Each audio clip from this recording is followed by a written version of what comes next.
Hey, what's up, everybody? This is Charles Sabansi. I want to welcome you guys to another episode of the Dreamerspro Show, where we cover everything from sports, hot topics, classic debates, entertainment, and we give you guys a fresh perspective on things. And we see them, and today we got a pretty interesting show for you guys. But before we get into it, please make sure you like the video and subscribe to the channel. Now, today it's going to be a pretty interesting show. We weren't planning on producing anything today. It's my birthday today, so I was like, all right, but let's just that's not an excuse to not show up to work today. But it's going to be a pretty interesting show. Now, as you guys know, Zion Williamson has been making the news for all the wrong reasons. It has absolutely nothing to do with his basketball game.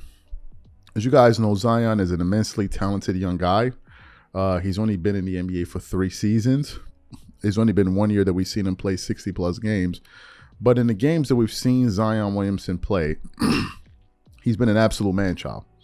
No one plays with the level of ferocity, athleticism, and physicality at that size at 6'6". I mean, it's incredible. I even heard someone recently say that Zion is the hardest player to guard in the paint since Shaq, or the most effective player around the rim since Shaq. I mean, he plays with that level of activity, right? He has a quick step, double jump coming off the floor, Carmelo Anthony-esque, but obviously with way more athleticism.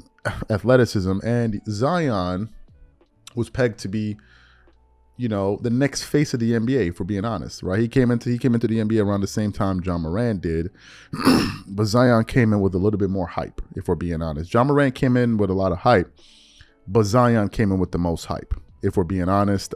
He was supposed to be the guy that would take the NBA to the next level, but then because of injuries and what have you, John Morant just kind of took it and just ran with it, and he became a megastar in the NBA. So last time we heard from Zion, he was nursing an injury, but then we found out that he had rehabilitated properly. And then he came out and said that he wasn't really in the mental space to be 100% to be himself. Some quotes that rubbed him the wrong way. We heard some internal rumblings that there may have been some issues with him and the New Orleans Pelicans.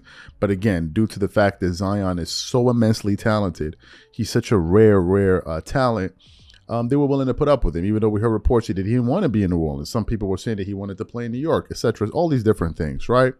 So Zion had kind of gone under the radar, and all of a sudden, we started hearing these allegations about him on the internet and things that have gotten really messy. And I think what has happened is, due to this kind of conversation and chatter around him, I think it's causing the team now, in this case the New Orleans Pelicans, to start to consider whether or not they want to move off from Zion Williamson and ultimately trade him. So this morning I was doing some research and I came across an article here, from fadeawayworld.net, which basically says Zion Williamson's off-court issues have shocked high-ranking Pelicans officials. But before we get into this article, this video is brought to you by sponsor Aura, who's also the official sponsor of the T-Wolves.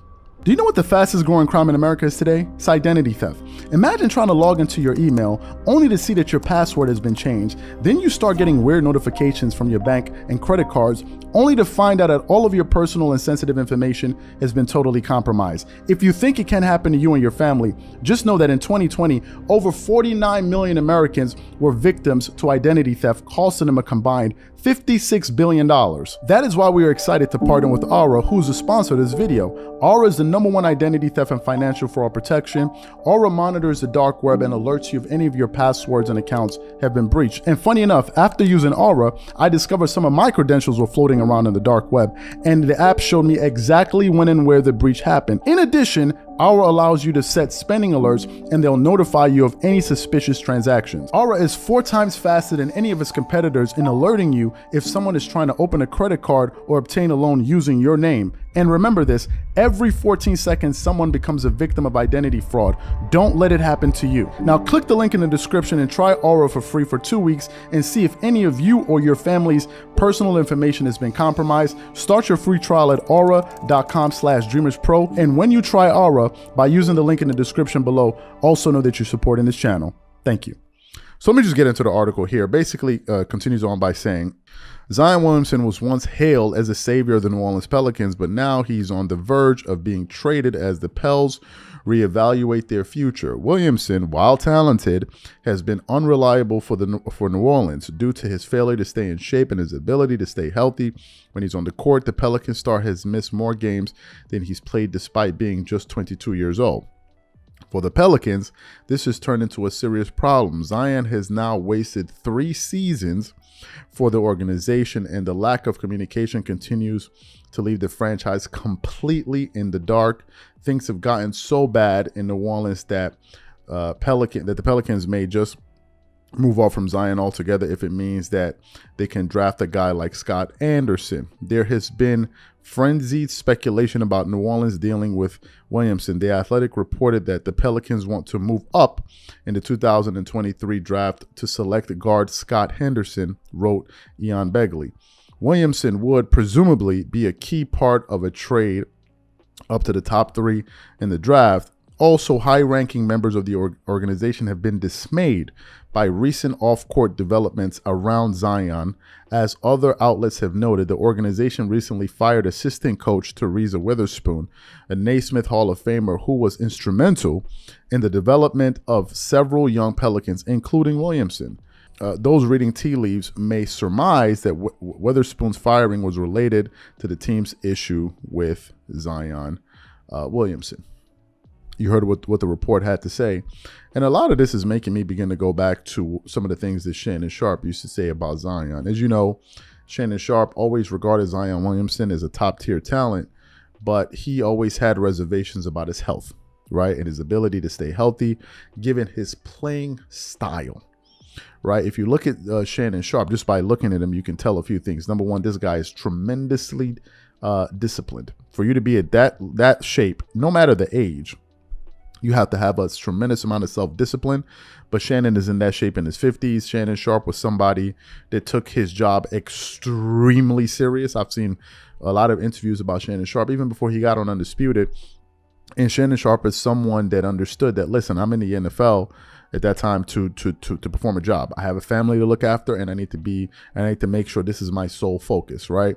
And I think if you were to ask people like Shannon Sharpe about the recent drama surrounding Zion Williamson, I'm sure Shannon would be very disappointed. He would say that Zion most likely lost his way. He lost focus.